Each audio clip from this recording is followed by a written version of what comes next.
Welcome to Tales of Siren. Mga kwentong puso'y di kayang pigilin. Bawat luha't halik ay may aaminin. Sa mundong gawa ng damdamin. Welcome to Tales of Siren.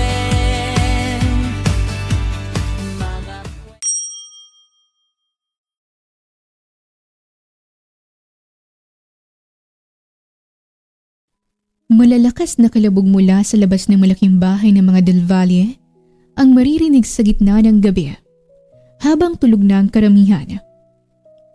Ate gising ka pa ba? Ate, buksan mo to. Nababalis ang tinig ng bunsong kapatid na siyang dahilan kaya mas lalong bumangon ng takot sa puso ni Jasmine. Nanginginig at pabilis na binuksan niya ang pinto. Ate, si Kuya Dominic nasa labas. Hinahanap ka. Kanina pa siya nagwawala. Alam ko, Cassandra. Nakita ko mula sa labas ng bintana. Hindi ko naman alam na gagawin niyang ganito. Ate, nabubulabog ng mga kapitbahay. Hindi na mapatahimik ng mga guard si Kuya. Paano kaya kung tumawag na tayo ng pulis? Muling lumingon sa bintana si Jasmine at kita niyang kinausap na ng ama ang asawa niya. Tumigil ka na, Dominic. Ano bang problema mo? Nabubulabog ng mga kapitbahay dahil sa pinaggagawa mo. And you even have the nerve para sirain itong gate ko. Tinatanong mo kung anong problema ko. Ikaw ang problema ko. You old greedy man. Palabasin mo ang asawa ko. Tulog na si Jasmine. Dinadalaw niya lang ang mami niya dahil hinahanap siya. Hindi mo kailangan sirain itong pamamahay namin. Buti nga't pamamahay niyo lang ang sinisira ko. Paano kaya kung buhay mong sirain ko? Sa tulong ng mga lampos sa paligid, malinaw na nakikita ni Jasmine kung paano walang respeto na nakikipagtagisan ng tingin si Dominic sa daddy niyang 65 years old na. Ang daddy niya may hawak ng tungkod dahil nagsisimula ng manakit ang mga buto nito dahil sa arthritis. Samantalang ang asawa niya, prenteng nakahawak ang kabilang kamay sa 2x2 na kanina pang ginagamit pang hampas sa gate. At ang kabilang kamay naman ay nakapasok sa kabilang bulsa ng itim nitong trouser. Dominic is 38 years old. Nakasuot pa rin ng suit. Ganon ang ayos nito kaninang umaga nang pumasok ng opisina. Magulo ang buhok nito at nakabukas ng mga botones ng white sleeve na panloob. Sa ayos ng asawa niya ay siguradong namamangha na naman siya. Dahil kahit lasing na lasing, hindi pa rin yun nakabawas sa kagwapuhan nitong taglay. Pero ang isang gentleman at napakabait na lalaki noon sa kanyang paningin, ngayon ay naging demonyo na. Dahan-dahang nag-angat ng tingin si Dominic at tiningala ang bintana. Walang kahirap-hirap na nagtama ang kanilang mga mata at halos mapugto ang hininga niya. Sa sobrang takot ng tila, naghaapoy ang mga mata nitong nakatingin sa kanya. Jasmine! Jasmine! Lumabas ka! Muli nitong sigaw, kasabay noon ay ang malakas na tunog ng pagkakahampas nito sa gate. Pinilit niyang magbantigas at isinara ang bintana. Ayaw niya pa itong makasama. Gusto niya pang magpahinga at makasama ang pamilya. Dahil mula nang makalaya sa kulungan si Dominic, ay siya naman ang nawala ng kalayaan. Pero pinapabugbog na nitong mga gwardyang umaawat, kaya naman bumaba na siya. Nakapaa na tumakbo siya patungo roon, sa labis na pagmamadali. Tama na, Dominic. Mahinahong saway niya sa asawa na ikinatigil nito.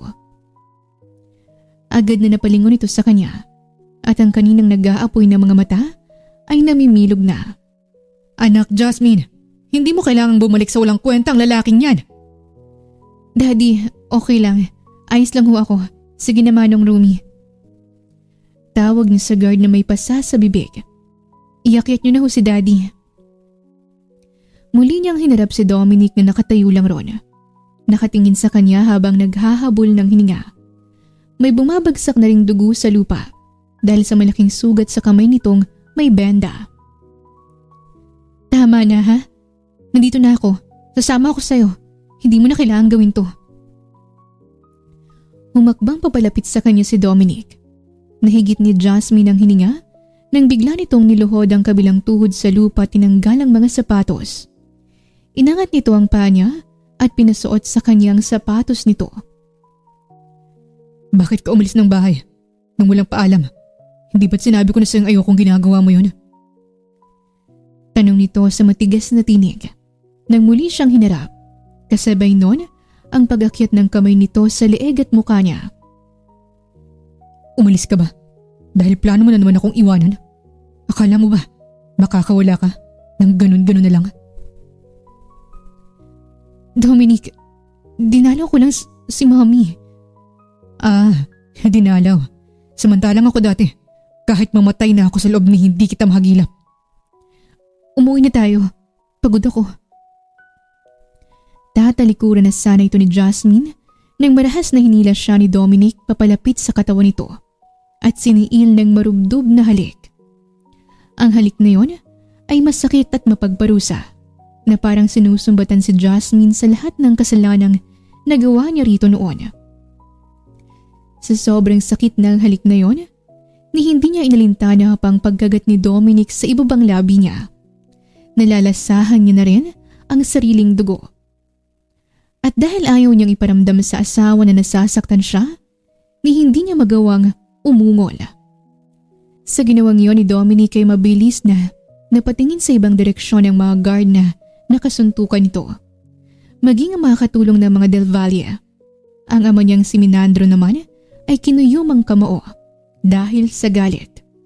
Hindi niya gustong makitang ginagano ng walang modo ang kaniyang anak. Pero sa pagkakataong iyon ay wala siyang magawa.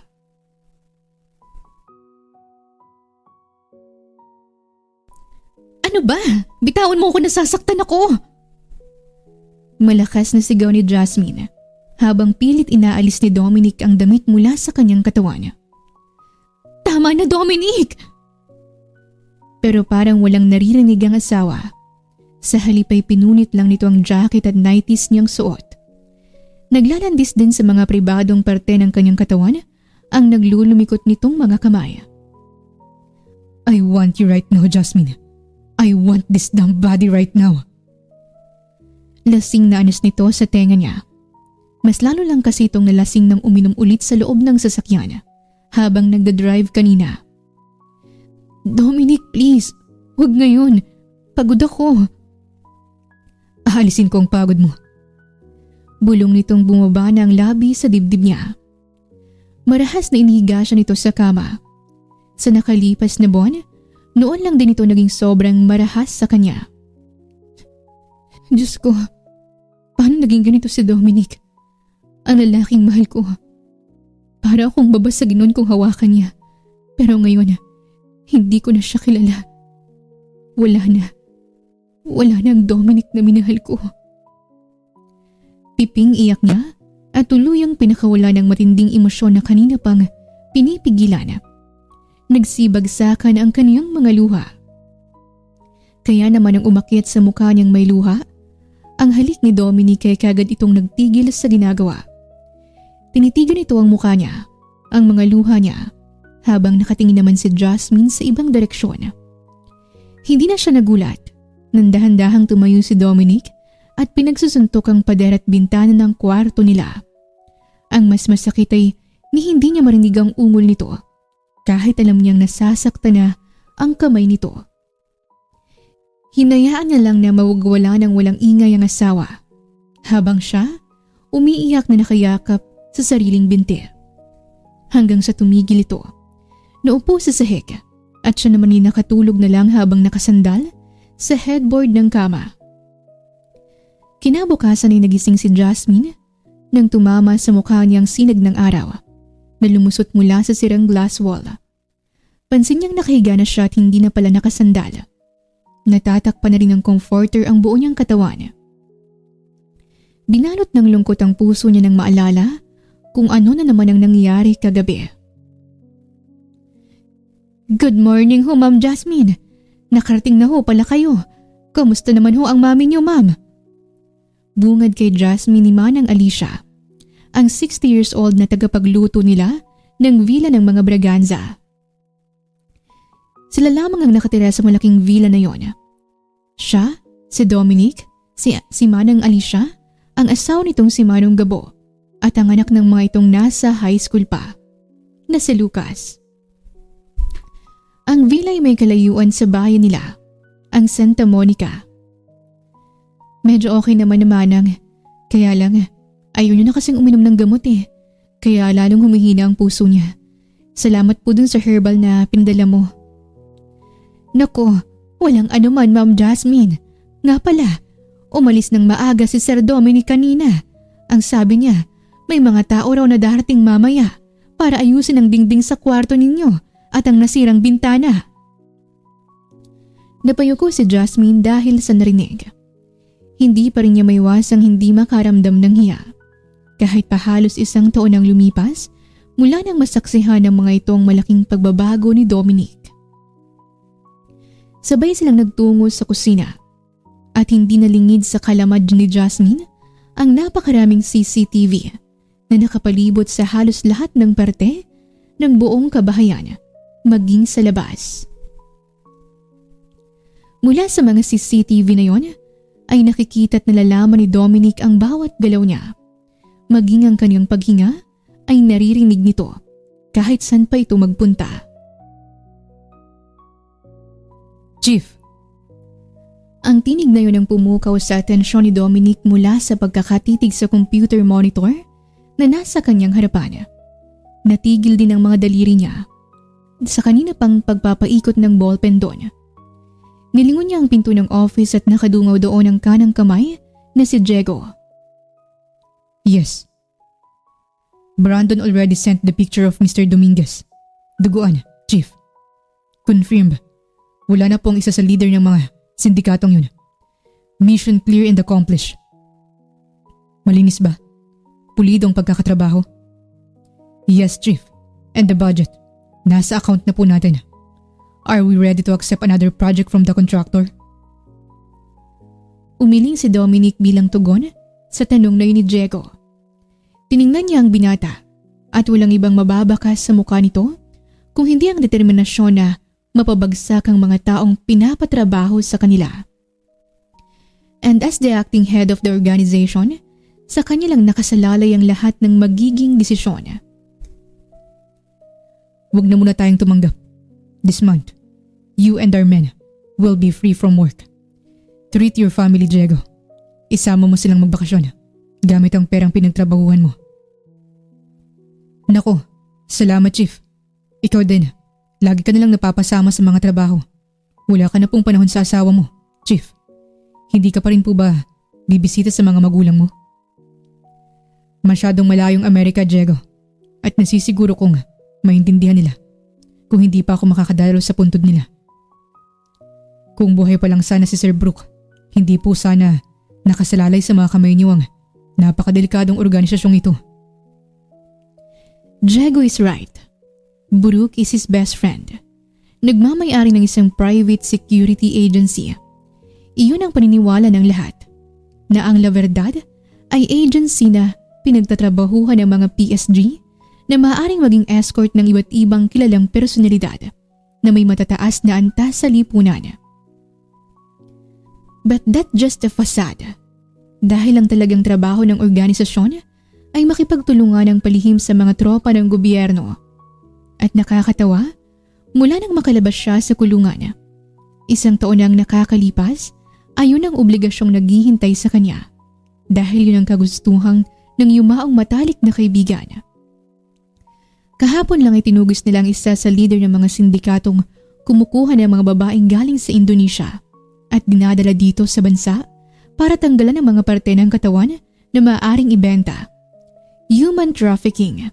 Yun ang naging kaso ni Dominguez at binigay sa kanila ang kasong yun. Ni hindi nga nag-sink in kay Dominic na mula sa pagiging researcher o chemist ay isa na siyang owner ng isang private organization. Nang magpaalam si Diego ay nagtungo siya sa may glass window para pagmasdan ng malawak sa bayan ng Santa Monica. Napukaw ang kanyang atensyon nang makarinig siya ng paghalakhak mula sa kanyang computer. Sa loob ng halos 7 taon ay noon lang niya ulit narinig ang halakhak na yon. Kaya naman dali-dali niyang tinungong muli ang mesa at naupo sa swivel chair. Sa screen ay nakita niya si Jasmine.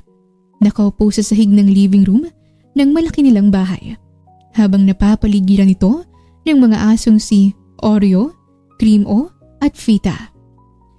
Napakaganda nito sa suot na floral romper shorts, nakatali ang mahabang buhok at kumakain ng cookies. Madalas niyang nakikitang nakikipaglaro ang asawa sa mga aso nito. Pero noon lang ito humalakhak ng ganon. Hindi niya tuloy mapigilan ang pagbilis ng pintig ng puso sa sobrang tuwa. Oreo, ang kulit mo ah. Hindi nga kasi pwede sa'yo to. Fita pagsabihin mo nga tong anak mo. Anito habang inilalayo kay Oreo ang cookies. Pero si Oreo talagang ayaw tumigil sa kakatahol at sinusubukang abutin ang kamay ni Jasmine na nakataas na sa ere. Sige, bibigyan kita kapag naabot mo to. Ay, ang lakas mong tumalon ah. Sige nga, habulin mo ako. Tumayo si Jasmine at paikot-ikot sa sala na nakikipaghabulan kay Oreo. Ang dalawang si Fita at Cream O naman ay nakaupong nakatingin lang sa dalawa. Hindi namamalayan ni Dominic na lumalapad na pala ang ngiti niya at napapahalakak na rin dahil sa nasaksihan. That is the playful Jasmine na gustong-gusto niyang makasama noon. Pero natigilan si Dominic nang impit na napahiyaw si Jasmine at napaupo sa sahig. Damn, anong nangyayari? Nababalisa niyang tanong habang mas inilalapit pa ang muka sa screen. Oreo, kinagat mo ko? Mas lalong nanlaki ang mga mata ni Dominic sa narinig. At nang i-zoom niya ang kamera sa may binti ng asawa, ay nakita niya ang munting dugo roon. Ni hindi niya na-off ang computer at tinakbo niya agad ang kotse sa parking lot. Wala pang ilang minuto ay narating na agad niya ang villa. Gulat si Jasmine at si Manang Alicia nang makita siyang humahangos papasok sa pinto. Dominic, tapos na bang Nasaan ang sugat mo? Patingin ang sugat mo. Dali-dali siyang lumuhod at tiningnan ang binti ng asawa. Bumungad sa kanyang maputi at makinis nitong paa. Kaya kaagad niyang nakita ang sugat na nalagyan na daw ni Manang Alicia ng bawang. Hindi naman sakit. Tsaka nagamot naman ni Manang. Hindi. Kailangan natin pumunta ng ospital. Nasaan ang asong yun? Hindi dapat tayo nag-aalaga ng asong ganun. Napapikit si Jasmine sa biglang pagtaas ng boses ni Dominic. Hindi na siya nakapagsalita nang binuhat siya nito na parang bagong kasal silang dalawa. Natagpuan niya na lang ang sarili sa loob ng emergency room sa ospital, kung saan siya nagtatrabaho dati bilang isang doktor.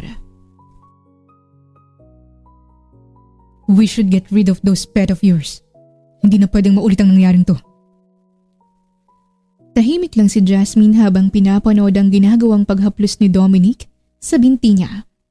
Hindi naman yun malala dahil na-injectionan na siya ng anti-rabies. At isa pa ay safe naman ang mga ngipin ni Oreo. Pero dahil gustong makasiguro ng asawa na ligtas siya at walang magiging komplikasyon, ay talagang dinala na siya sa ospital. Kaya kahit nasaksihan niya na ang labis na pag-iiba ng ugali nito, sa nakaraang halos 1 taon, hindi niya pa rin mapigilan ang sarili na matuwa kapag nag-aalala ito sa kanya. Masakit ba? Hindi naman. Sabi ko naman sa'yo okay lang ako. Umuwi na tayo. Jasmine, we're waiting for the test result. Hindi pwedeng umuwi tayo nang walang sinasabi sa akin si Janus. Tukoy nito sa kaibigang doktor na tumingin sa kanya. Hinugot nito ang cellphone sa bulsa at nagdial. Nakinig lang si Jasmine. Manang Alicia, yes, hindi pa siya okay. Hanggat wala pang sinasabi ang doktor. Yung mga aso, ipatapon mo na kay... Dominic, Impit na putol ni Jasmine sa asawa. Wag! Please don't! Huwag mo silang paalisin sa bahay, please.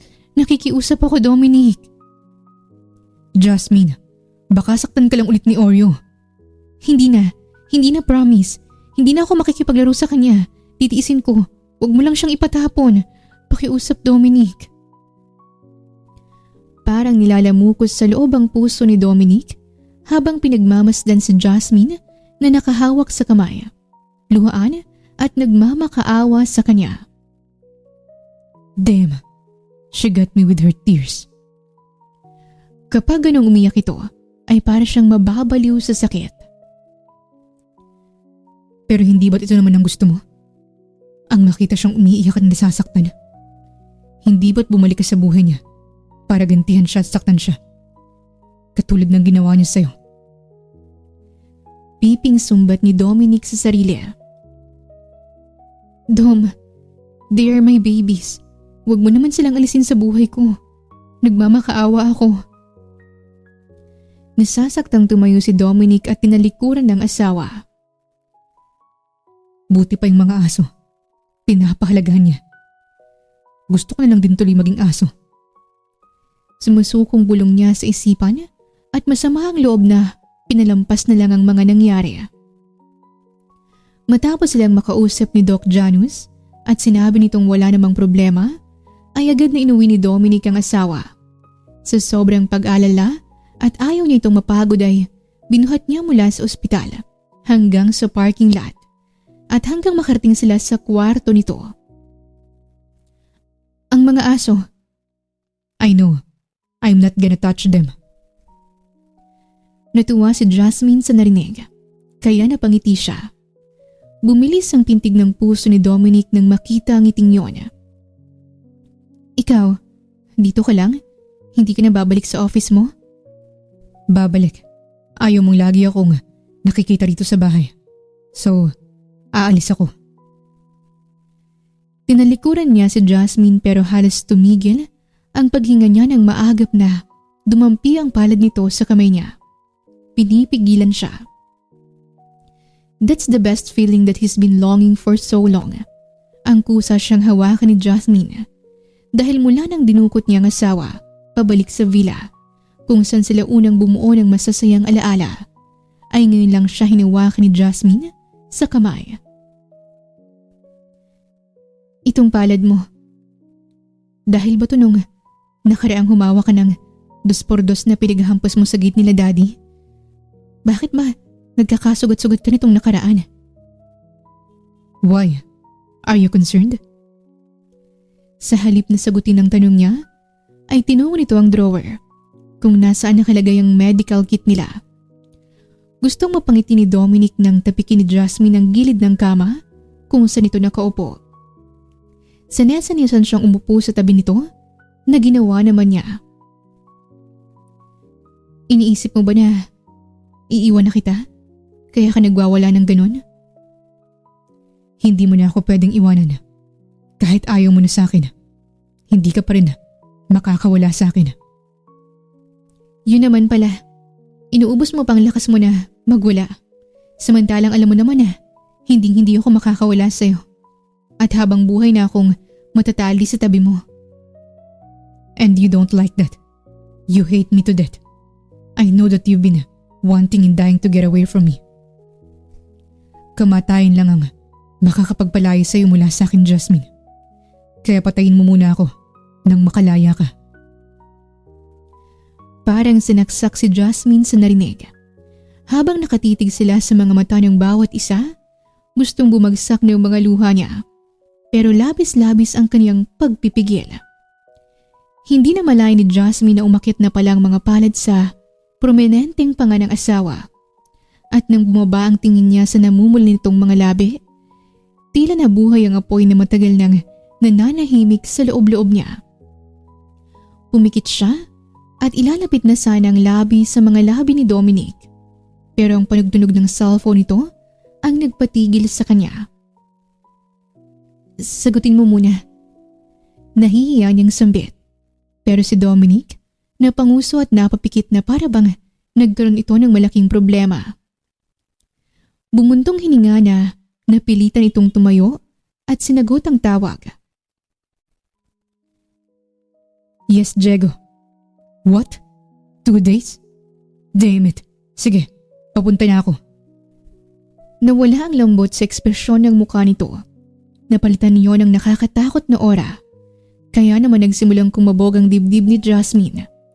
Ayaw niyang nakikitang ganon si Dominic. Nagiging ibang tao ito sa kaniyang paningin.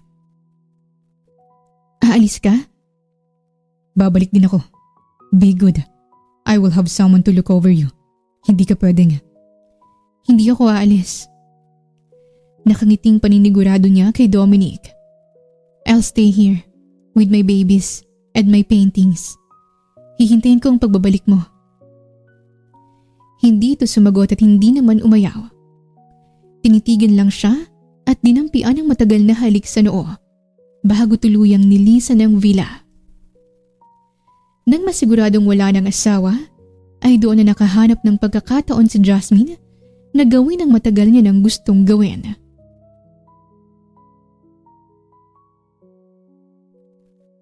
Hello, mahal? Bungad na bati ni Jasmine sa kausap na nasa screen ng kanyang cellphone. Nang makali si Dominic ay pinalipas niya muna ang ilang oras bago siya pumasok sa CR ng bahay ni naman ang Alicia na nasa loob lang din ng villa. Pinakita niya sa CCTV ng paggawa ng mango graham, nilagay yun sa container at dinala sa likod ng bahay para kapag pinanood ni Dominic ang CCTV footage ay alam nitong naghatid lang siya ng pagkain. Gaya ng dati niyang ginawa sa mga nakalipas na buwan, ay nanghihiram siya ng cellphone ni Lucas dahil alam ng mga ito ang malaking sekreto niya. Kumusta? Kumain ka ba ng maayos? Habang wala ako? Miss na kita, mahal ko. Honey, I'm sorry. Bagsak ang mga luhang nasambit ni Jasmine. Ang sabi mo po, mabilis lang matapos ang work mo. Pero maraming days and nights ka nang wala, mommy. Kailan ka po uuwi? Anak, konting tease na lang ha. Promise gagawa ko ng paraan para makauwi si mommy. Talagang tight lang ang schedule ni mommy dito sa ospital eh. Maraming patients si mommy. Pagsisinungaling niya. Alam mo naman di ba na I have to make a lot of money para makabalik na ulit tayo ng Disneyland? And we'll stay there ng matagal na matagal. Gusto mo ba yon? Kasama po si Daddy? Lumitaw sa screen si Jerome. Miss na rin ito ni Jasmine. Oo naman, syempre. Isasama natin si Daddy mo. Hindi naman tayo complete kapag wala siya, di ba? Babe, ano na? Akala ko ba, sandali ka lang dyan. Please, umuwi ka na. Babe, alam mong hindi ganun kadali. Promise, gagawa ko ng paraan para makatakas. Makasama ko lang kayo ulit. Babalik ako, anak, ha? Huwag kang magalit kay mommy. Please. I'll wait for you, mommy. I miss you and I love you. Miss na rin kita, anak. Mahal na mahal kita. Pakabait ka dyan kay daddy, okay? Huwag pasaway. Sunod-sunod ang naging pagtango ng munting anghel sa buhay niya. At ang luha naman ni Jasmine ay parang tubig sa gripo na walang humpay sa pag-agos. Hindi niya na pinatagal ang tawag at baka mas lalo lang siyang mangulila. Baka magtaka si Dominic kung bakit ang tagal niyang nakabalik sa malaking bahay kapag nireview nito ang footage. Pagkatapos ng tawag ay agad siyang kinausap ni Manang Alicia. Kailan mo ba sasabihin sa kanya ang totoo, Jasmine? Hindi ko alam, Manang Alicia. Kapag nalaman niyang ang ano kong dahilan kung bakit nagawa ko siyang talikuran noon. Hindi ko alam kung ano pa ang kaya niyang gawin. Nagawa niyang ibagsak ang lahat ng meron si Daddy sa loob lang ng 1 buwan. Kahit nakakulong siya, nagawa niyang pabagsakin ang mga taong nakabangga niya. Nawala sa amin ng lahat. Natatakot ako na baka pati si Jerome at ang ano ko, baka alisin niya rin sa buhay ko. Mamamatay ako, Manang. Ikamamatay ko kapag nangyari yun. Hindi pa mawala sa isipan niya kung papaanong pinadukot siya noon ni Dominic habang siya'y namamalengke at kinulong sa villa nang makalabas ito ng kulungan. Mula noon, 2 beses pa lang silang nagkita ni Jello. Nagagawa niyang makipagkita sa anak kapag dumadalaw siya sa mga magulang na siyang pinakaayaw ni Dominic na gawin niya. Dominic?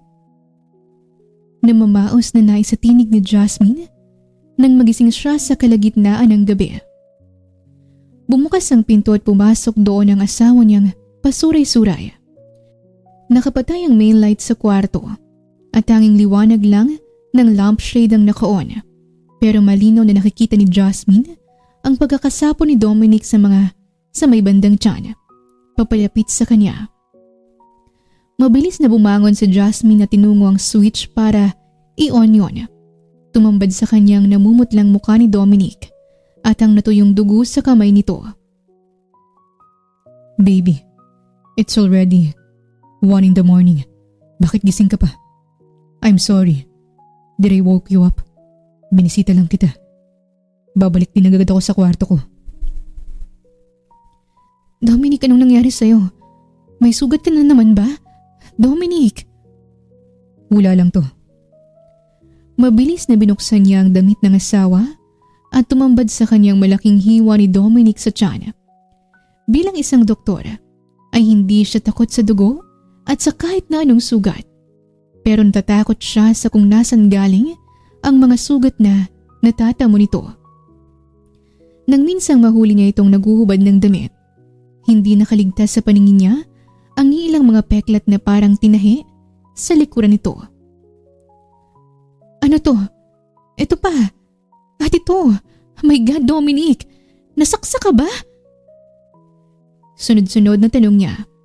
Dahil nangiangat niya pa ang damit ng asawa, ay nakita niyang hindi lang pala isang sugat nito, kung hindi 3. Ang pinakamalaki ay sa may bandang dibdib. Nang mag-angat siya ng tingin, ay nakita niyang ang pagbukas ng tuwa sa mga mata ng asawa. Nag-aalala ka sa akin? Ano ba sa tingin mong nararamdaman ko? This past few weeks, kung hindi ka uuwing may pasa sa mukha, sugat naman sa kamo ang dala mo. Ano bang nangyayari? Sa halip na sumagot ay masuyong hinaplos ng malamig nitong palad ang kaniyang pisngi. I've been so tough. Kapag nangyayari sa akin to, kaya kong indahin ang lahat ng sakit. Kaya ko rin gumutin ang sarili ko. But this time, pwede ba akong magpagamot sa asawa ko? Dominic, I really need my wife right now. Can you help me ease the pain? Please.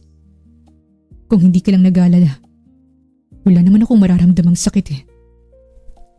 Mapait nitong sambit. Magsasalita pa sanang muli si Jasmine pero bigla na lang natumba si Dominic na ikinabahala niya. Mabuti na lang at nahila niya pa sa damit, kaya hindi malakas ang pagkakabagsak nito sa sahig.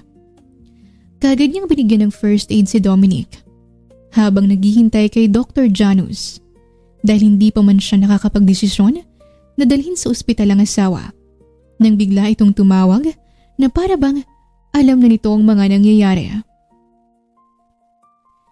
Nandito ang lahat ng gamot and also the IVs. Wala ka nang hahanapin pa, Jasmine. Wika ni Janus pagkarating nito sa villa. Dalang may kalakihang container na naglalaman ng medical equipments. Salamat. Buong gabing hindi nakatulog si Jasmine. Habang mahimbing nang natutulog si Dominic ay hindi niya mapigilan ang sariling titigan nito. Habang nakaupo siya sa gilid ng kama sa guest room. Sa halos 1 taon, magmula nang magsama silang muli ni Dominic, kailanman ay hindi sila nagtabi sa higaan. Kapag sinusubukan siya nitong lapitan, hawakan, lumalayo siya at hindi siya nito kailanman pinilit. It's been 8 years nang maikasal sila, pero nagkaluyo sila ng 6 na taon and everything changed. Ano bang nangyari sa'yo? You have a lot of fresh scars on your body. Sa likod, sa balikat, sa tagiliran. Dominic, Wala ang lahat ng yan nung magkasama pa lang tayo. Luhaan niyang sambit habang hinahawi ang buhok nito sa may noo. Nung kinasal tayo, you were so gentle and caring. Kaya kita minahal. Kasi hindi kita kailanman nakitaan ng pagiging matigas at bayolente. You didn't even dare to hurt me with your words. Pero ngayon, pakiramdam ko, kayang-kaya mo rin akong durugin. Gamit lang ang mga titig mo. How did you become a beast, Dominic? Ang mga tanong na yon, na wala pa rin kasagutan, ay nakatulugan na lang ni Jasmine.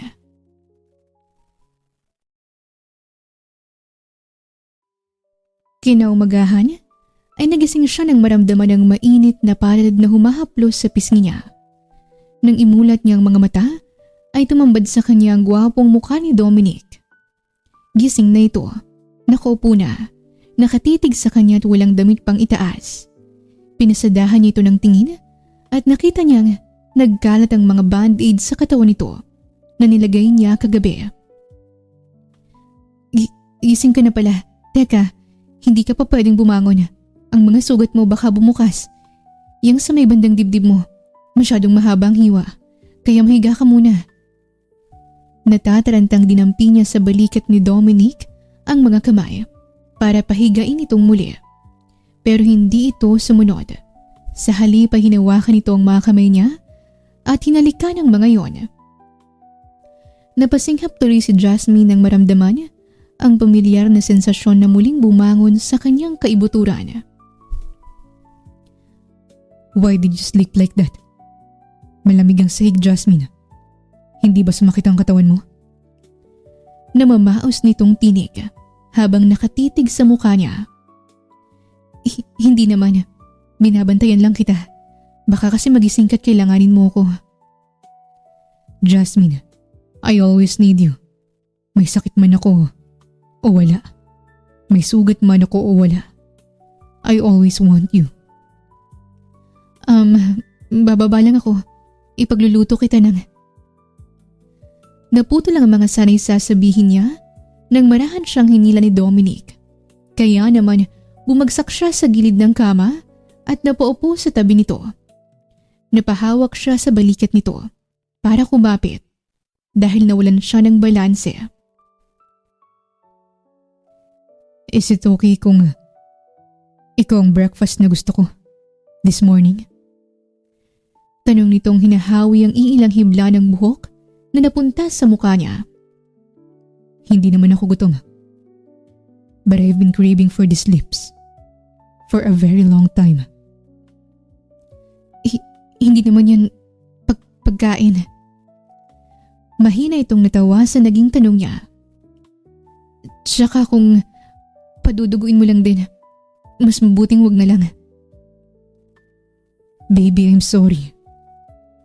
Anitong mariin na napapikit. Iya, mas mabuting ang wag na lang. Baka masaktan lang ulit kita. Sumusukong na payuko ito. Ramdam ni Jasmine ang pagkabigo ni Dominic nang bumuntong ang hininga ito. Nitong nakaraan kasi, hinahalikan lang siya nito tuwing nagbabangayan silang dalawa. At bilang ganti, sa sobrang gigil dahil sa galit sa kanya, ay lagi nitong pinapadugo ang mga labi niya. Kinakagat para masaktan siya. Isa yun sa paraan nito para parusahan siya. You can leave me here. Go outside and breathe fresh air. Hayaan mo na si Manang Alicia sa kusina. Anitong pinagtabuyan siya. Pero sa halip na umalis ay inilapit ni Jasmine ang muka sa mukha ng asawa. Hanggang sa dinampian niya ng masuyong halik ang mga labi nito. Dominic was so shocked. Nanlaki ang mga mata niya. Para siyang bumalik sa mga panahong nasa college pa sila. Ito lagi ang nagnanakaw ng halik sa kanya.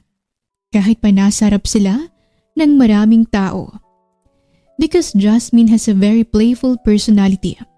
Kapag galit at nagtatampo siya rito, ay lagi siyang ninanakawan ng halik. Para lang magbati sila. Those memories fade. Nang mas lalo nitong nilaliman ng halik, at ikinawit sa leg niya ang mga braso. Sino ba siya para umangal? After almost 7 years, noon niya lang ulit naramdaman at natikman ang halik ng babaeng pinakamamahal. She was very gentle with him. Hindi man lang ito gumanti sa ginagawa niyang pananakit sa mga labi nito noon. Parang tinuturuan siya kung paanong itigil ang pagiging marahas niya sa lahat ng bagay.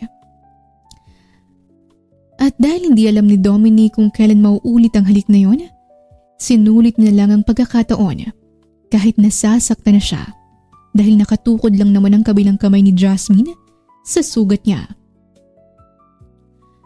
Mabilis gumaling ang mga sugat ni Dominic. Kasabay nun, ang mabilis ding paglipas ng mga araw. Nang dahil sa halik na pinagsaluhan nilang dalawa, ay unti-unti na ring natitibag ang matigas na pader na namagitan sa kanilang dalawa. Last time, sinabi mo na gusto mong mag-beach. Gusto mo na bang gawin yun ngayon? Tanong nito sa kanya habang nasa kusina sila. Nagbibake si Jasmine ng cookies dahil gustong kumain nun ni Dominic. Talaga? Papayagan mo ako na mag-beach tayo? Of course, baby. Alam ko namang nababagot ka na sa villa. We'll take a 3 days vacation at Siargao. After nun, makakabalik ka na sa ospital. Sa labis na pagkabigla, ay nabitaw ni Jasmine ang measuring cup na hawak. Ano? Pakiulit ng sinabi mo? Ngumiti si Dominic at dinampian ng mabilis na halik ang pisngi niya. I said you can now go back to work. Janice told me, maraming pasyenteng naghahanap sa iyo sa ospital. And I know, na-miss mo na rin ang trabaho mo. Oh my God, love. Thank you. Parang batang napatalon si Jasmine sa sobrang tuwa. Alam niyang tatanggapin siya ng chairman ng ospital kahit halos 1 taon na siyang nawala. I hope you don't use this as a chance to escape from me, love. Oh, of course. Hindi ko gagawin yun. Thank you. Dinampian siya ng mabilis na halik sa labi ni Dominic. Panatag naman itong napangiti. Tapusin mo na yung binibake mo. Ako nang mag-iimpake ng mga damit natin. Aalis tayo mamaya. Magpapabook na muna ako ng flight. Tumango si Jasmine at muling tinuon ang atensyon sa ginagawa. Hahakbang na sana si Dominic paakyat ng 2nd floor nang biglang may pumasok sa loob ng kusina na ikinagulat nilang dalawa. Cassandra? Ate! Umiiyak na lumapit sa kanyang kapatid, tsaka siya niyakap. Napatingin siya kay Dominic at bumakat din ang pagtataka sa mukha nito. Ate, si Mama! Lumala na naman ang kalagayan niya. We brought her to the hospital a while ago, ate. Hinahanap ka niya. Natatarantang tumango si Jasmine at napatingin kay Dominic. Nakikiusap ang mga mata na payagan siyang umalis.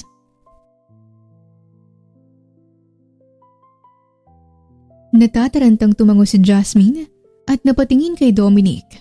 Nakikiusap ang mga mata na payagan siyang umalis. Dom, I think Mommy needs me. Napalunok ito at ngumiti bago sumagot. It's okay, baby. You can go. Umawang ang bibig ni Jasmine sa narinig. Kahit sumama ka okay lang. For you to be sure na hindi kita tatakasan. No need, love. I trust you. This time. Sa narinig nila, ay inilang hakbang lang ni Jasmine ang pagitan nilang dalawa at niyakap ito ng mahigpit. Tsaka nagpasalamat. Sakay ang kotse ni Cassandra na tinungo nila ng kapatid ang ospital. At doon nga'y nakakonfine ang mami niyang nangihina.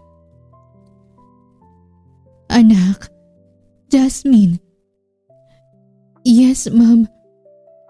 Naluluhang sambit ni Jasmine habang hawak ang kamay ng inang nakaratay. Puno ng medical tubes ang katawan. Mahina na talaga ang puso nito at hindi niya matanggap na may taning na ang buhay 3 years ago. Anak, mawawala na ako. Don't say that, Mommy. Kung hanggang ngayon, tinatago mo pa rin kay Dominic ang lahat, I think it's time. Jasmine, it's time to tell him the truth para makalaya ka na, anak, at para na rin makalaya siya sa puot. Because the longer your secrets are hidden, mas lalo mo lang pinapahirapan ang sarili mo. Mas lalo mo lang niloloko ang asawa mo. Don't be like me, anak. Hindi ko nagawang ipaglaban noon ang mga desisyon ko. But you, I know you're tough. Hindi tumigil sa pag-iyak si Jasmine dahil sa sinabing yun ng ina. Mahina siya, pero dapat pagdating kay Jello ay matapang siya. Yun nga lang, paano siya magiging matapang kung ang anak naman niya ang mawawala sa kanya? Love, wala kasing magbabantay kay Mommy. Cassandra needs to rest kasi may trabaho pa siya bukas and Dad is not allowed to visit dahil sa flu niya. Can I stay with Mom? Kahit ngayong gabi lang. Tanong ni Jasmine habang ka-video call si Dominic kinagabihan. Kasinungalingan ng lahat ng yon. May bantay naman talaga ang mami niya, pero palalampasin niya pa ba ang pagkakataon na makaalis siya at makasama ang anak? Kahit sandali man lang? Alright, I understand. You can stay there hanggang ma-discharge si tita. Sa narinig ay talagang nanlaki ang mga mata ni Jasmine sa gulat. Noon kapag nagpapaalam siya, hindi siya pinapayagan. Kailangan pa nitong sumama at maghintay sa labas ng kanilang bahay. Tawagan mo na lang ako kapag uuwi ka na. Susunduin kita. Thank you. Salamat talaga. Halos mapatalon si Jasmine sa sobrang tuwa. Kaagad na tinawagan ni Jasmine si Jerome at sinundo naman agad siya nito. Sa syudad ng San Joaquin, may kalayuan sa bayan ng Santa Monica, ay mabilis na narating nila ang village, ang tirahan nilang mag-ina sa loob ng 4 na taon. Sa may kalakihang bahay, ay tulog nang maabutan ni Jasmine ang anak. Nakahiga ito sa car-designed na kama. Nasa pa ang kumot at yakap-yakap ang plush nitong si Shrek. Wala na siyang pakialam kung magising niya si Jello. Basta't pinuno niya ng halik ang mukha nito dahil sa labis na pagkasabik. Mommy? Tawag dito sa kanya ng magising. Mabilis siyang kinarga. Kasabay nun ang pagbagsakan ng kanyang mga luha. Anak ko. Miss na kita, anak. Oh my God, I've been dying to see you, my love. Miss na rin kita, Mommy. How are you, ha? Hindi ka ba pasaway kay Daddy? Sinunod mo bang bilin ko na kumain ka ng maraming gulay para strong and healthy ka lagi? Umiling ang anak bilang tugon. I'm sorry, Mommy. Hindi ko po sinunod. Ha? Why naman, anak? I thought kapag hindi po ako strong and healthy, uuwi ka po para ikaw po magpakain sa akin. Parang nilamukos ang puso ni Jasmine. Awang-awa siya sa anak dahil wala siyang magawa para lang ipaglaban ito. Nandito na ako ulit.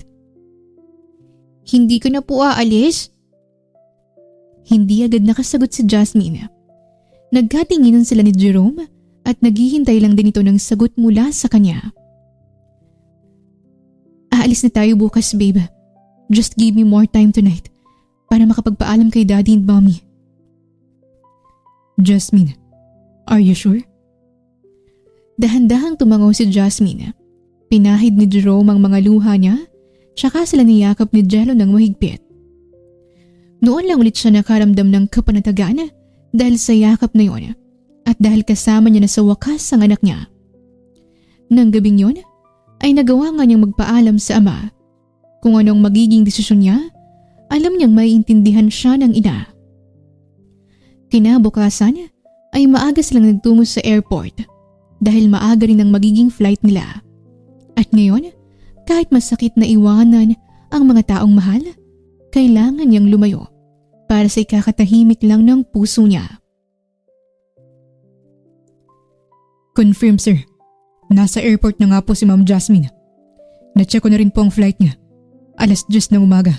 Bound to China. Sa narinig ay hindi na malaya ni Dominic na humigpit na pala ang pagkakahawak niya ng shot glass at bigla na lang yung nabasag sa kamay niya. Ang mga dugo mula sa palad ay nagsibagsakan sa kanyang mesa. Madaling araw na at magdamag lang naman siyang nakatutok sa screen ng kanyang cellphone. Tinitingnan kung saan pupunta ang asawa niya. Dahil nilagyan niya lang naman ng tracker ang relo nitong suot bago umalis nang hindi nito namamalayan. Alam niya rin na sandali lang itong nanatili sa ospital at pumunta sa isang village. May kalayuan sa bayan nila. Sinong kasama niya nga alis? Isang matangkad na lalaki po at isang batang lalaki na sa tingin ko'y nasa 4 years old pa.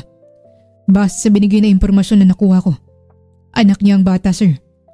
Narinig ko rin na tinawag siyang mommy at daddy ang tawag dun sa lalaking kasama niya. Ano pong gagawin? Umigting ang panga ni Dominic at napalunok. Wala sa sariling tumayo siya at lumabas ng office. Bring back my wife, whatever it takes. Kumilos ka ng malinis kasamang mga tauhan mo at huwag na huwag mong kong bibigyan ng problema. Copy sir. Pero paano po yung lalaki at ang bata? Isama niyo na rin pero iwalay mong asawa ko sa kanila. With those words, Dominic ended the call. Natagpuan niya na lang ang sariling parang pinapalipad na ang sasakyan para lang makarating agad sa airport. His eyes were bloodshot na para bang lalabas na ang dugo mula roon. Ang puso niya tila paulit-ulit na sinasaksak at inaapakan. Hindi siya makahinga ng maayos dahil sa sakit. Pero napahalakak siya habang nagmamaneho para lang mapigilan ang mga luhang gustong kumawala. Pero ang mga luhang yun ay tuluyang nagsibagsakan nang makita ng sariling mga mata si Jasmine. Hawak-hawak nito ang kamay ng isang bata habang nakabrasyete ang kabilang kamay sa lalaking katabi. Nasa labas ng airport. Dame love. Dame. Umiiyak at tumatawa niyang sambit habang nakahawak sa manibela ang mga kamay dahil nasa loob pa rin siya ng sasakyan. Tayo sana yan eh. Ako sana ang kasama mo ngayon. Ano bang nangyari sa mga pinangako mo sa akin noon? You promised me. Ako lang ang mamahalin mo. Pero, bakit? Bakit? Sigaw niya habang humahagulhol. Sa tayang buhay niya, noon lang siya umiyak ng ganon. Pinatay sa kanyang harapan ng mommy at daddy niya ng mga taong halang sa bituka at nakalaban ng mga ito sa negosyo. Nang namatay ang lola niya, labis din siyang nasaktan. Pero noon lang naramdaman ni Dominic ang labis na sakit. Ang sakit kapag natatamaan siya ng saksak o kaya ng balay kaya niyang indahin. Ang pag-iwan o ni Jasmine sa kanya dahil mas pinili nito ang pamilya, kaya niyang tiisin. Pero wala palang kasing sakit na makitang babaeng minahal mo ng buong puso ay hawak na ngayon ng iba. Kasama kong mababaon sa lupang lahat ng sakit na binigay mo, Jasmine. Matapos ang mga katagang yun, ay napapikit siya ng mariin at inalalalang muli ang mga panahong masaya pa sila ng babaeng mahal. Sa araw na yun, ay tatapusin niya ng lahat ng sakit sa paraang alam niya. Nasaan ako? Ang mga kamay ko. Nakatali ang mga kamay ko. Anong nangyayari? Sunod-sunod na anas ni Jasmine ang magising mula sa pagkahilo matapos takpan ng kung sinong bibig niya habang nasa banyo siya sa labas ng airport. Nasa isang hindi pamilyar na kwarto siya, nakahiga at nakatali. Jello! Jerome! Tulong! Malakas niyang sigaw at nagpupumiglas.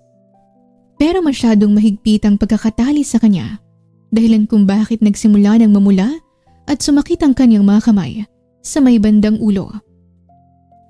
Patuloy siya sa pagsisigaw hanggang sa bumukas ang pinto sa may bandang paanan niya. Awangang bibigat ng lilit ang mga mata ni Jasmine nang iniluwan ang pintong iyon ng kanyang asawa. Si Dominic. May hawak itong wine glass na may red wine. Nakasuot ng white long sleeve at black trouser. Mukhang galing pa sa trabaho. Pero ang nakakatakot ay nang makita ni Jasmine ang puot na nakarehistro sa mukha nito. Dominic? Yes. Baby, I'm sorry I have to do this. I'm sorry that I'm doing this while telling you how much pain you have caused me. Dominic, ang anak ko. Nasaan ang anak ko? Anong ginawa mo sa anak ko? Anak mo. Alam mo ba kung gaano ko gustong marinig yan mula sa'yo? Hanggang ngayon, mula nang bago pa tayo may kasal. Tanong nito nang puno ng pighati ang mga mata. Namumula yon at nangingislap dahil sa mga luhang pabagsak. The moment that I saw you on that hallway, when we were in college, sinabi ko sa sarili ko na ikaw lang ang babaeng gusto kong mahalin, makasama at pakasalan. That was love at first sight.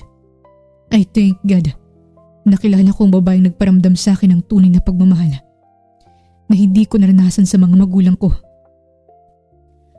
Umupo si Dominic sa sofa na nasa gilid ng kamang kanyang kinahihigaan. Nilalaro ang alak sa may wine glass. Nakasandal at nakapatong ang kabilang braso sa backrest ng sofa. Pero dumating ang point sa buhay ko kung saan lugmok na lugmok ako. Dame, nakulong ako sa kasalanang hindi ko naman ginawa. But that was fine kasi kaya ko namang lampasan ang lahat ng bagay sa mundong to. Basta't nasa tabi lang kita. Yun ang akala ko. Dahil tangina, iniwan mo ko. Iiwan mo rin pala ako, Jasmine. Ang puso niya parang nilalamukos habang pinagmamasdan ng lalaking mahal na nasasaktan. Habang inaalala kung paano niya ito tinalikuran noon. Yun kasi ang matagal nilang pinangarap ni Dominic, ang magkaroon ng mga anak. Pero nilamon na lang ng hangin ng mga pangarap nila dahil sa ginawa ng daddy niya. Minanipula nito ang gamot na ginawa ng team ni Dominic. Dahil si Dominic ay isang chemist, isang researcher. Handa na sana sa publiko ang tablet na ginawa nito na isang pain reliever nang sinabotahin ng daddy niyang lahat na siyang may-ari ng pharmaceutical company dahil mas gusto nitong makamura at binigay sa ibang team ang formula. Nang inilabas na sa market ang gamot, ay may binago na ron at maraming tao ang nagkasakit dahil sa side effect. Sa huli, si Dominic ang nanagot ng lahat. Bilang head ng research team, it was the biggest lawsuit na nasaksihan ni Jasmine sa bayan ng Santa Monica. Pati ang lahat ng ari-arian nito at ng yumaon nitong mga magulang ay kinulang sa pagpapagamot ng mga taong naapektuhan. Handa akong tanggapin lahat. Handa akong pagdusahan lahat. But you throw our love away, babe. I was left alone. Hindi ka tumupad sa mga pinangako mo. And now, after how many years of hurting me, malalaman ko pang may anak ka na sa iba. Patawarin mo ko. Hindi ko gustong saktan at iwan ka. Pero ginawa mo pa rin. Nakayuko nitong tugon habang sapo ang bibig dahil nanginginig na ang boses sa pag-iyak. Nawala sa akin lahat. Pati ang mga taong mahal ko. Lahat sila nawala ng tirahan, naghanap buhay, at may isa pang tinapos lang ang sariling buhay dahil hindi na nakayanan ng hiya at sakit. You know that Benjo is very dear to me. He's my best friend. I was very lost. But then you still leave me dahil sa lalaking yun at sa anak niyong dalawa. You betrayed me. Hindi na paghanda ni Jasmine ang biglang paglakas ng boses ni Dominic at ang pagbato nito ng wine glass sa dingding. Tumalsik ang bubog noon sa kamang kanyang kinahihigaan at hindi nito napansing nasugatan ang binti niya. Ngayon, ipaparamdam ko sa'yo kung gaano kasakit ang ginawa mo. Gusto kong maramdaman mo kung gaano kasakit sa akin na makita ka sa piling ng iba. Muling bumukas ang pinto at may babaeng pumasok sa kwartong iyon. At halos kita na ang kaluluwa nito sa sobrang nipis ng lingerie na suot. Para siyang mawawala sa katinuan nang lumapit ang babae kay Dominic at sinimulan na nitong halikan ng lalaking hanggang ngayon ay mahal na mahal niya. Dominic, wag. Please, wag mo siyang hawakan. Namamaos niyang sabi habang pinipisil ni Dominic ang bewang ng babaeng parang walang pakialam sa presensya niya. Pero hindi nakinig si Dominic. Bagkus ay tuluyan nitong hinubad ang lahat ng nasa katawan ng babae. Hubot-hubad na nakayakap na ito sa asawa niya. Para siyang sinusunog sa kinahihigaan dahil sa galit. Hindi niya kayang tingnan at kahit nakapikit siya ay maingay na pag-ungulang ng babae ang kanyang naririnig. Kahit parang mamamatay na sa sakit ay tiniis na Jasmine ang lahat habang umiiyak. Nang isang pagkatokang nagpatigil sa lahat. Sir, may importanteng tawag ho. Kanino galing? Galing po kay Minandro del Valle. Pinapasabi niyang pauwiin niyo daw muna si Ma'am Jasmine dahil wala na po ang mami ni Ma'am, sir. Ang mga katagang iyon ang tila nagpatigil kay Jasmine sa paghinga habang unti-unting napapatingin sa kinatatayo ni Dominic. Nakatingin na rin pala ito sa kanya at ang kaninang nag-aapoy sa galit na mga mata ay punong-puno na ng takot. Marahas nitong hinawakan sa kamay ang babaeng nakakapit dito at pinalabas ng kwartong yon. Tsaka siya nilapitan at inalis ang pagkakatali niya. Jasmine. Ni hindi na yon marinig pa ni Jasmine. Tila na puno na ng ingay ng mundo ang kaniyang pandinig. Ni hindi siya makaiyak kahit pasamot-saring sakit ang nagpaparusa sa kanya ng mga sandaling yon. Nakatulala lamang siya habang inaalis ang mga kamay ni Dominic na pilit nagpapakalma sa kanya. Humihingi ng tawad. Pero sa ginagawa nitong yon, mas lalo lang nag-apoy ang galit sa puso ni Jasmine. Sa isiping talagang binalak niya pang umalis kahit hindi na maganda ang kalagayan ng ina. Hanggang sa araw na makremate at mailibing ang mahal niyong mommy, ni wala nang pumatak na luha sa mga mata ni Jasmine kahit durog na durog naman siya sa loob. Babe, huwag ka nang bumalik sa bahay niyo. Ano ka ba? Isipin mo naman ang sarili mo. Hindi ko ang dapat managot kung hindi ang daddy mo. Saway ni Jerome kay Jasmine nang makita siya nitong nag-iimpake ng mga gamit pabalik sa villa. Babe, ako pa rin ang dahilan kung bakit siya nagkakaganon. Ang kasalanan ni daddy, kasalanan ko na anak niya. Wala naman talaga akong nagawa mula nang makulong siya. Sa halip pinalikuran ko pa siya at nagsinungaling sa kanya. Mula ngayon, kahit gaano pa kasakit ang gagawin niyang paghiganti, tatanggapin ko ng buong puso ko. If my husband's revenge is to hurt me, I will let him. Kung mababayaran man ang pananakit niya sa damdamin ko, ang magiging kabayaran ng lahat, nanamnawin ko yun nang hindi siya iniiwan. Paano sa Jello? Lagi kang gustong makasama ng bata, Jasmine. Minsan hindi ko na alam kung anong idadahilan kapag nagtatagalan ka sa pagbisita. Hindi alam ni Jasmine kung ano ang isasagot. Nangihina siya kapag anak niya na ang pinag-uusapan. Kung wala si Jerome, hindi niya naman alam kung ano ang nangyari sa kanila ni Jello. Jerome is her gay cousin na sobrang malapit sa kanya noon pa. Dahil lumaki sa China, ay hindi na ito nakilala ni Dominic. At ewan niya ba kung bakit hinayaan ng tadhana na hindi makilala na ng dalawa ang isa't isa. When he came back 5 years ago, hindi na ito kailanman umalis pa sa tabi niya. Jerome was very fond of Jello to the point na gusto na itong maging daddy ng anak. Bahala na. All I know is gumaan ang pakiramdam niya dahil alam na ni Dominic ang sikretong tinatago ko. May hindi ka pa inaamin, Jasmine, kung ano ang totoong nangyari. Bakit dumating sa buhay mo si Jello? Sa narinig ay tila nag-blackout si Jasmine. Mahal niya ang anak. Ito na ang buhay niya. magmula ng iluwal niya sa mundo. Pero hindi may kakaila ni Jasmine na ang pagdating ni Jello sa buhay niya ay siya ring dahilan kung bakit napalayo siya sa lalaking mahal. Ang mga bagay na yun ay pilit winaglit ni Jasmine sa isipan. Pagkatapos ng halos 3 linggo ay bumalik siya sa villa na ikinagulat naman ni Dominic. Akala siguro nito matapos ng lahat ng ginawa nito sa kanya ay hindi niya nababalikan. Ilang araw silang nagpapakiramdaman, walang gustong magsalita. Magkaiba ng kinahihigaan at hindi rin sabay gumising. Pero maraming nagbago dahil tila inaalagaan na siya ni Dominic. Pansamantala nitong pinatigil si Manang Alicia sa pagtatrabaho sa loob ng bahay.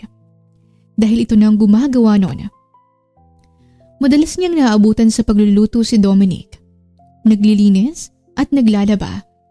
Siya naman ay parang hangin lang na wala nang magawa dahil lagi nitong inaagaw kung ano man ang hawak niya. Mula sa walis, sa vacuum o di kaya'y pamunas. Hanggang sa pinuntahan siya nito sa garden habang nakatulala lang siya roon. Love. Tawag nito sa kanya na ikinalingon niya. Agad na nagtama ang kanilang mga mata. At kita ni Jasmine ang pamumula nun na parang maiiyak. Bakit? May kailangan ka ba? May utos ka ba? Sabihin mo lang, gagawin ko. Halos hindi na matapos pa ni Jasmine ang mga sasabihin nang inilang hakbang lang ni Dominic ang pagitan nilang dalawa at niyakap siya ng napakahigpit. Yakap na puno ng pagmamahal na pagkatapos ng ilang taon ay noon niya lang ulit naramdaman. I'm sorry, Jasmine. I'm really sorry. Patawarin mo ko sa lahat ng nagawa ko. Dominic. Binulag ako ng galit ko. Akala ko iniwan mo ko ng ganun-ganun na lang at sinayang ang lahat ng binuo natin. Patawarin mo ko sa sobrang galit ko sa daddy mo, sa'yo at sa lahat ng taong nasa likod ng pagbagsak ko. Hindi ko na naisip kung ano rin ang nararamdaman mo. Hindi ko alam na nangyari yun sa'yo. Dumating si Jello sa buhay mo at mas lalo lang lumaki ang galit ko. Natigilan si Jasmine sa narinig. Para siyang binuhusan ng ilang baldeng malamig na tubig dahil sa realisasyong alam na ng lalaking mahal niya ang tunay na nangyari. She was raped. Pinagsamantalahan siya ng mga taong hanggang ngayon ay hindi pa rin niya kilala. Nung gabing umuwi siya mula sa kulungan dahil dumalaw siya kay Dominic. Because of the trauma, anxiety and depression, nawala si Jasmine sa sarili. Nakalimutan niya si Dominic hanggang sa manganak siya. Natakot din siyang sabihin kay Dominic ang lahat. Magmula nang malaman niyang ang amang may pakana kung bakit nakulong ito. Pakiramdam niya ay wala siyang mukhang may haharap sa asawa. Lalo na't nalaway na siya ng ibang lalaki. At tuwing naiisip niya si Dominic, laging puno ng awa ang kaniyang puso na hindi niya magawang sabihin pa ang tungkol sa anak niya.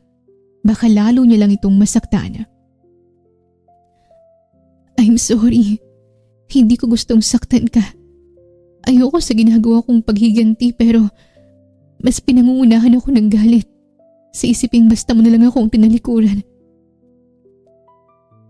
Hindi magawang magsalita ni Jasmine. Hinayaan niya lang ang mga luhang bumagsak. Masakit sa kanya na makita ring umiiyak ng ganon si Dominic. Mga hayop sila. Ang mga taong gumawa sa'yo ng bagay na yun. I will find them and I will tear them into pieces. I will make sure na pagbabayaran nilang ginawa nila sa'yo.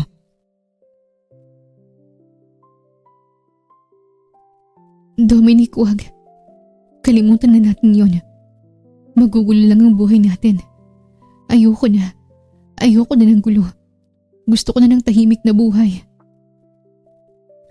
Walang naging imik ang lalaking mahal niya. Tuloy lang sa pagbagsak ang mga luha nito at niyakap ulit siya ng mahigpit. Pinuno nito ng halikang buo niyang muka. Paakit sa gilid ng ulo na para bang kay tagal na nitong gustong gawin ang bagay na yon. Mommy! Namilog sa tuwa ang mga mata ni Jasmine nang makita si Jello. Tumatakbong lumapit sa kanya habang nakatanaw lang din ito ang pinsang si Jerome. Anak! Anak ko! Umiiyak na niyakap ni Jasmine ang anak nang makalapit sa kanya. I miss you, Mommy. Alam mo po, galing kami ni Daddy Jerome sa mall. Kasama po si Daddy Dominic. Ano? Napatingin siya sa asawa. Habang tulog ka kanina, tinawagan ko si Jerome at nakipagkita kay Jello. Pasensya na't hindi kita sinama. Mahimbing pa kasi ang tulog mo kanina. Paano? I already knew everything, love. Dahil sa daddy mo. Sinabi niyang tungkol kay Jello at kay Jerome. I was an idiot nung naisip ko. Hindi ko siya lalaki. Siyang nakasama namin ni Jello sa loob ng ilang taon. I know. At salamat sa pag-alaga mo sa mag-ina ko. Anito, na ikinatango at kinangiti lang ni Jerome. Halata namang nagogopuhan sa asawa niya. Mag-ina? Gulat na tanong ni Jasmine. Jasmine, from now on, anak ko na rin si Jello. He is yours at akin na rin siya. Right, buddy?